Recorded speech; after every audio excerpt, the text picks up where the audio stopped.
we were talking about this before we started.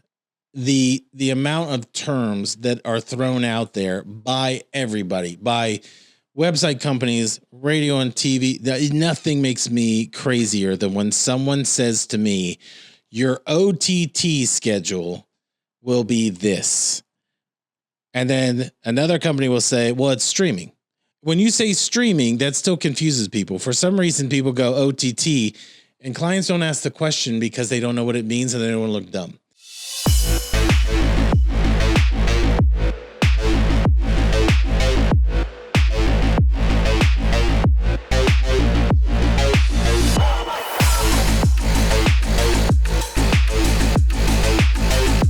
Welcome to the show. I'm Michael Morris, and that's all you need to know. And also, Sean Brown is here, and he wants to introduce himself, but I just did. Sean, how are you? I'm Sean Brown. Okay. Once again, I already said it twice, and you... But you say I'm going to introduce myself, but you never actually let me introduce myself. That's not what I said. I said you're here, you want to introduce yourself, and I'm trying to get on with the show. Well, you got to have me introduced to get on with the show. Because this is part of my show, too. Even though... Is it? All right, well, let's talk digital today. Go ahead, Michael. You need digital. Can you do like a bird chirp or something, like crickets? Are you tweeting me right now? No, I'm not tweeting. Are you Xing me? No, I don't have access to my Twitter account anymore, by the way. What did you do? I got fired as a basketball coach, so my page is not really technically mine to post on anymore. Okay. See how the camera's on? You're going to explain why, because they might think you Tim Walsh yourself into the locker room, so you need to explain why. Well, in 6 years of coaching, I had 4 sectional titles, 2 district runner-ups. Sectional. You got to enunciate. 2 coach of the years, 17, 18 win seasons. They just thought it was time to move in a different direction. I feel the same way about this show. We haven't even got the thing started yet. I know, but we can't ask, like, tell us about digital. We're wanting to know about digital. Like, all these marketers are talking about these buzzwords and all this really cool stuff. So, Michael, explain to us what all these things mean. I thought he was doing his own show right there. This is the reason that you're here. It is my show. It's debatable. We're going to replace you with a wooden broom. Listen, we were talking about this before we started. The amount of terms that are thrown out there by everybody, by website companies, radio and TV, that nothing makes me crazier than when someone says to me, your OTT schedule will be this. And then another company will say, well, it's streaming. When you say streaming, that still confuses people. For some reason, people go OTT, and clients don't ask the question because they don't know what it means and they don't want to look dumb. When you say streaming, they'll ask you every question under the sun, right? Stop. No, you could just talk. You don't have to say, like, the camera just keeps going. I know, but do you understand? This is going to make me look bad. Please go. Yeah, of course you want me to say that. Streaming TV, obviously, for those who don't know, is OTT. But I don't even know what OTT stands for. Listen, OTT, the original part of this was, it was your digital advertising. What's it stand for, though? OTT, the letters. It's over the shit. Television? It's over the top. Over the top, which was a really great wrestling. That was actually a great movie about arm wrestling. Sylvester Stallone. No, we're not talking about movies. OTT really stands for over the top. OTT stands for over the top and refers to the technology that delivers content over the internet to internet connected devices. OTT platforms allow users to stream content, blah, blah, blah, blah, blah. All right. I don't know how many of our listeners probably knew that because I didn't know that. And that's a question for Adam. We're going to have to ask him if he knows what that means. So what happens is, you're going to Sylvester Stallone talking like we're not even has to win an arm wrestling tournament. You're welcome, by the way. Thank you, Nathan, for looking that up. Thank you, Nathan. Thanks, Nate. I appreciate it. I'm going to give away the game. He wins the truck and his son has to live with him. That's over the top. 1989. Okay. We're getting back into the digital world here. I just wanted to finish that in case someone is like, what's up with this movie? Okay. So if you've been to the last episode, we're talking about Dating Game, Andrew Dice Clay, Yellow Pages. Who was talking about Yellow Pages? You talked about it before. Did you just say phone boots? Yeah, stuff that people don't even know what they are anymore. What's a phone boot? A phone booth? You just said phone boot. Booth. With a TH. Nate, rewind that. Nate.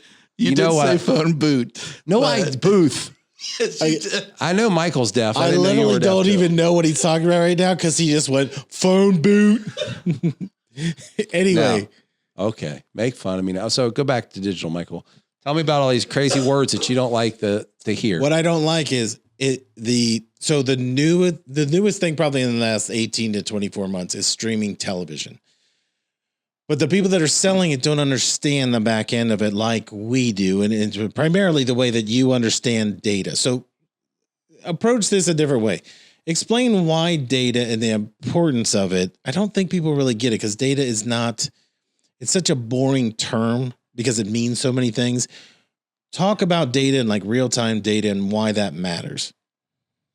Well, to talk about real-time data, most people don't even have access to real-time data, but data is important because if you're going to pay money to target somebody, whether it's on a streaming ad or any other source of media, you want to actually target the people that can buy. You know, if you're trying to sell male testosterone therapy, you don't want to target 19-year-old young men who are full of it. So you have to know who you're targeting. And the only way to truly do that is to be connected with a data provider that can give you real-time data that's not 6 or 12 months old, who can target a household with a specific person in there and get that ad in front of them on their TV or streaming device. Can that be radio, TV, or billboard companies? No, They don't have access to that. they don't have any access to that. And yet that's who's selling the majority of these OTT or streaming campaigns. Just because it's a hot topic. It's a new product. I mean, there's thousands of people out there selling SEO that doesn't know what SEO is. But when you come to streaming, if you're not working with the right provider, you're targeting the wrong people. What are you laughing at? Nate hates when I touch the microphone and I barely touched it and the spring went while you were talking.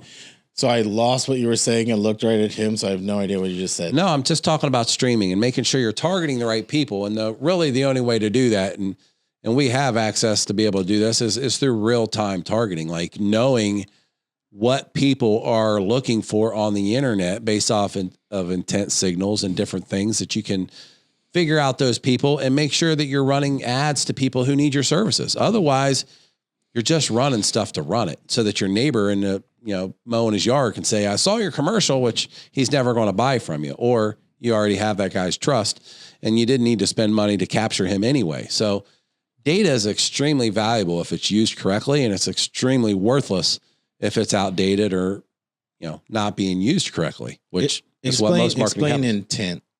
intent more in detail.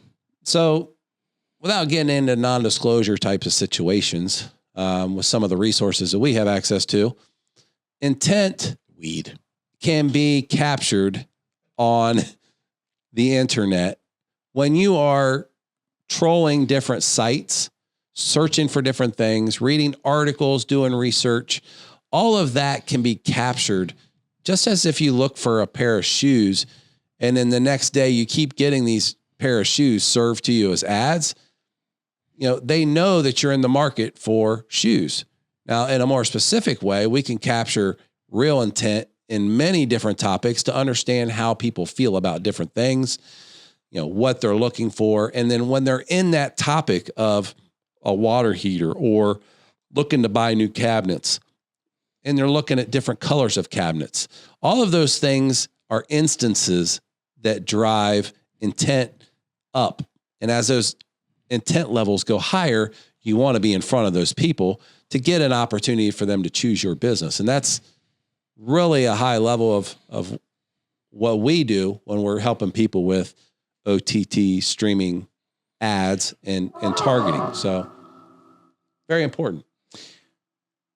I will say in the last, what we say, 90 days, 120 days, even we've learned a lot about what extrapolating this data looks like, because I don't want people to get stuck on, well, I just want the data. It does nothing. It's kind of like if I gave you a bunch of nails, you can't drive it into the wall with your hand. You know what I mean?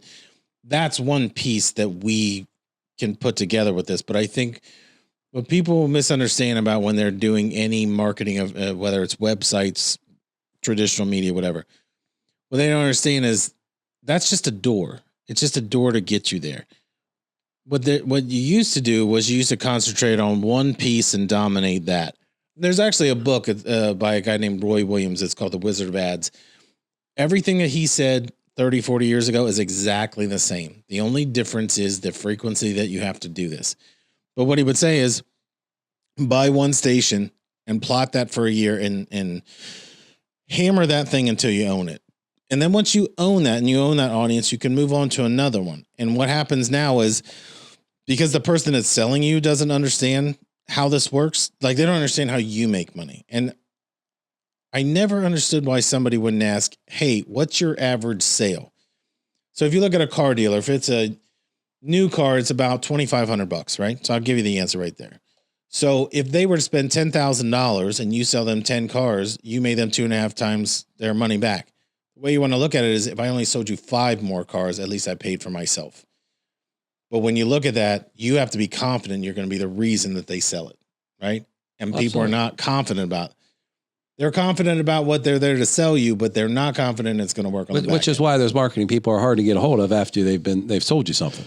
That's right. They don't answer their phone. And you said something, which is they're individual doors. Like if you own a business or you've worked in a business as a marketing person or somebody that a marketer would call, everybody gets solicited to build a website. Everybody thinks that the first thing you need in a business is a website, which is absolutely false. And people go out and spend all this money on a website. Like, well, I just spent 20 grand on a website. For what? What? I mean, why do people build websites? Because they think it's going to bring them business. Right. But it's not. It's like you said, it's a door, right? I mean, you got to think about it as websites do 2 things on the internet. They either show up on Google so that people can check, click it and go to it, right? Or they sit over here on the internet and people hear it on the radio, whether it's Roof Columbus or whatever it is. People actually go directly to that website because they heard it somewhere or somebody told them to go there. And when they get there, that website presents image and information that either immediately builds trust with that person or not. Right. And it either converts traffic or it gets its own traffic. And it can't get its own traffic by itself. Just building a website doesn't do that. So you have to have SEO. You have to have a reputation. You have to have a lot of things connected to that door to get it to open. And that's where marketing people give bad advice. I see it every day on Facebook and like, you want me to build you a website? I'll build you a website for $4.99. Well, it's a complete waste of money. We know somebody who does that. Well, you want to build you the website. need a website for at a certain point, Right. but it's not, nobody ever comes out to sell the free shit that you're supposed to have before you pay for the stuff that you need. And that's the problem with marketing and marketers is they just want to sell you shit. They don't want to help you really understand what you're buying or what you're building, because if you teach them, they may not need you.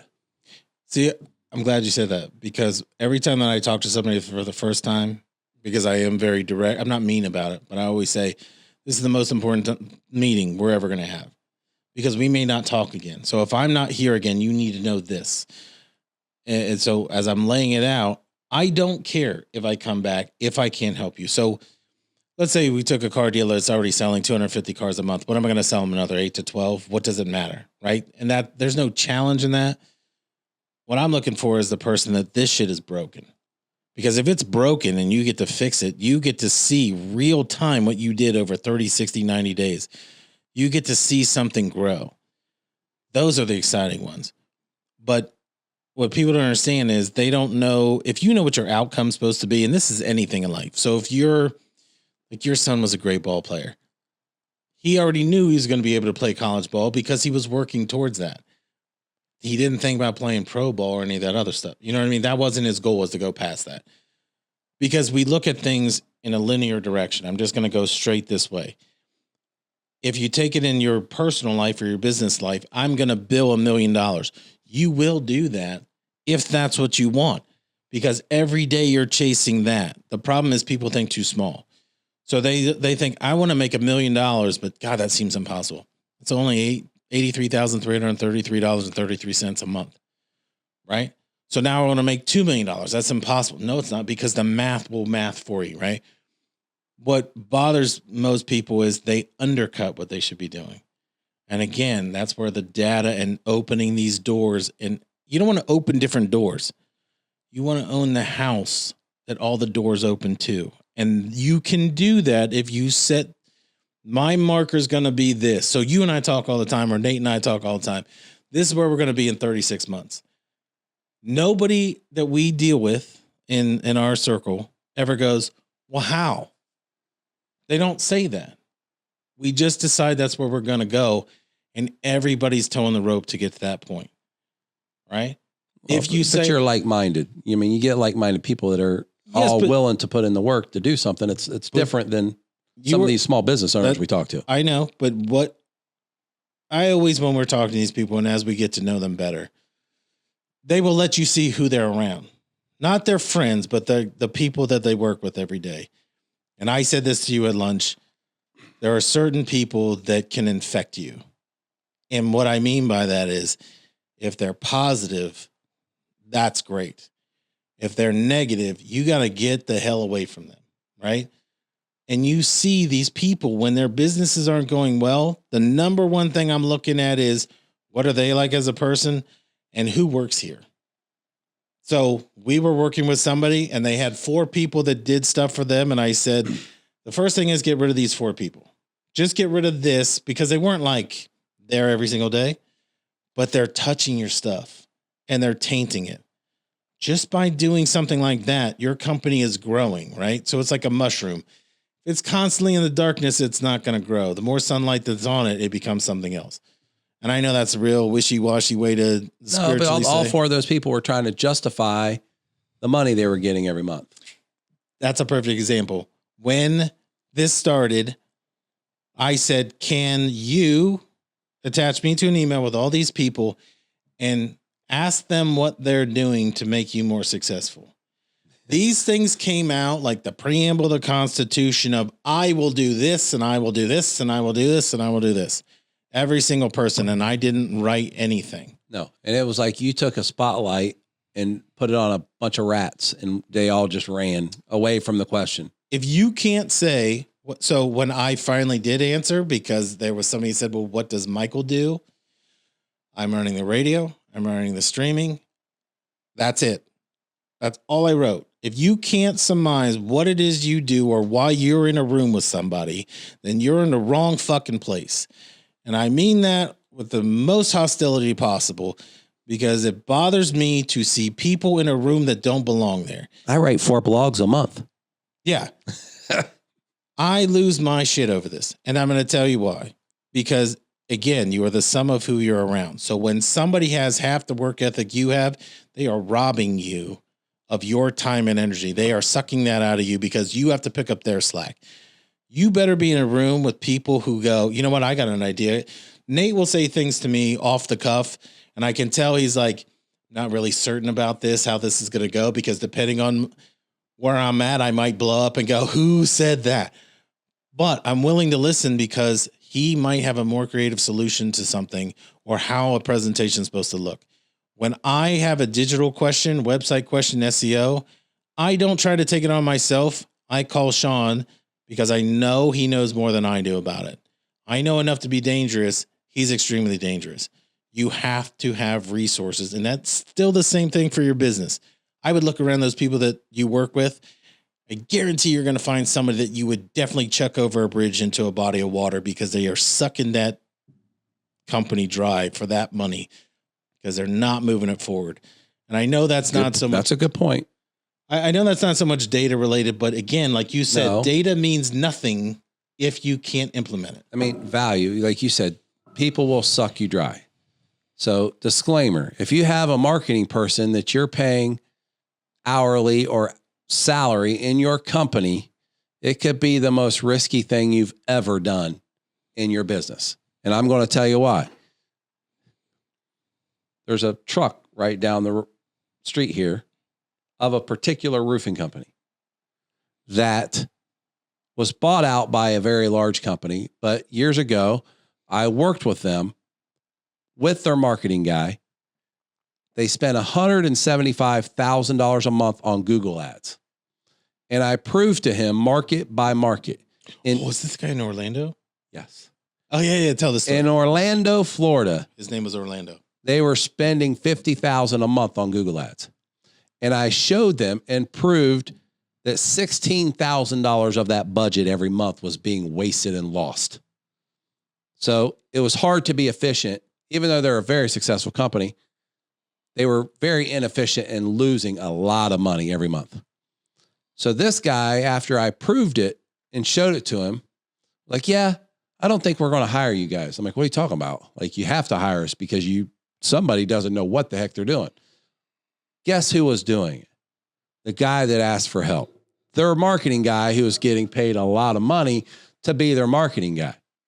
So, of course, me being the salesman that doesn't like to take no, and I know that it's broken and they need help, and obviously the idiot that was doing it was screwing it up. Do you guys think that marketing person who was getting paid a very nice salary to work for this very large company, do you think he immediately walked into his office, his boss's office, and told on himself and said, hey, you need to fire me because I screwed up? He did. He did not. He did not. He did not. That does not happen. That's why you don't hire internal marketing people, no matter how much they woo you because they know a little bit more than you, because they're stuck there. Now you're paying somebody $5,000 a month, $10,000 a month, which could have been money to be used for marketing. But I went around this guy. The owner of this company actually graduated from Ohio State University as a Buckeye. I reached out to him. He can't read. And I told him, I said, listen, did you know that you're losing $16,000 a month in Orlando? What are you talking about? I'm like, did so-and-so not tell you that he's been working with us? No. Can you prove that to me? I said, absolutely. Let me send you the proof. I get a call from the gentleman who was screwing it up, cussing me out, that will never get their business, and that I'm an SOB for going to his boss. I said, well, you already told me no anyway. I thought the owner needed to know that you were screwing his crap up. That's why you don't hire somebody internally. They're never going to tell on themselves when they're screwing stuff up and they don't know what they're doing, because that's their paycheck.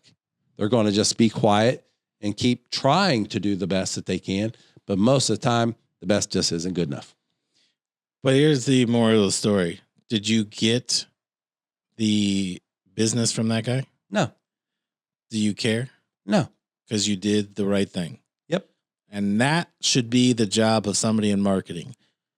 You should be able to walk away and make the choice, whether they're a bad fit for who you are, whether they don't listen. Listen, this year, in between January and February, I fired 7 clients who have been with me for a long time because they wouldn't listen. We can't, if you're going to do, what did you say? Phone boot.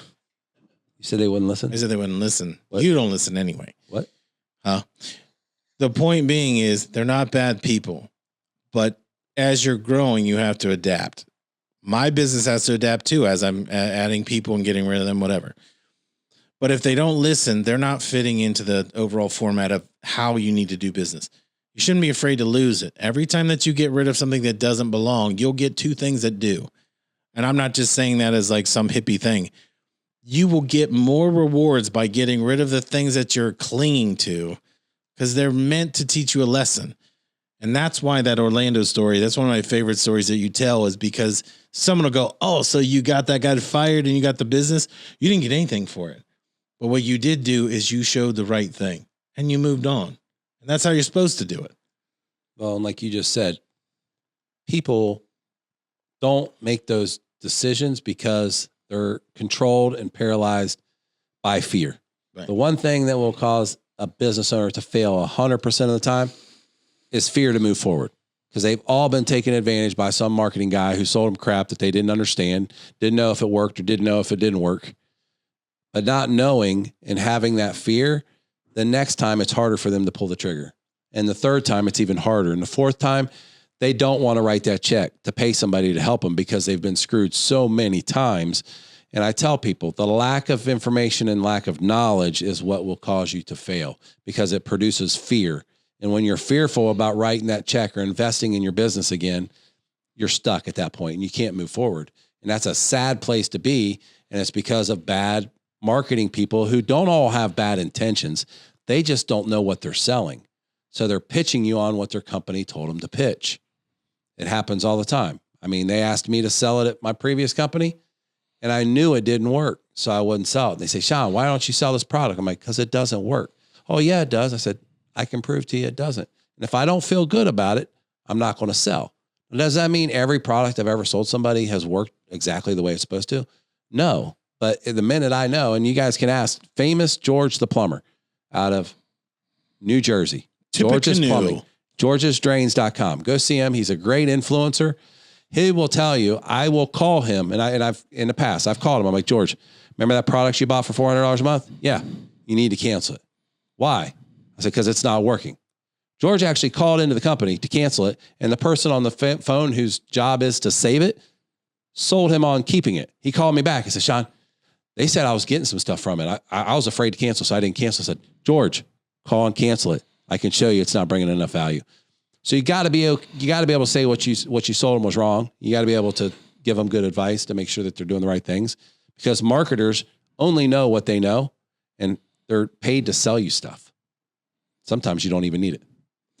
If you provide what they need, they will pay you what you want. There's no more than that. Just do the job to the best of your ability. And if you make them money, they'll be happy to hand it over. If you give shit results, they won't care about you, and you'll be a lesson they learned. Not somebody that they would speak highly of.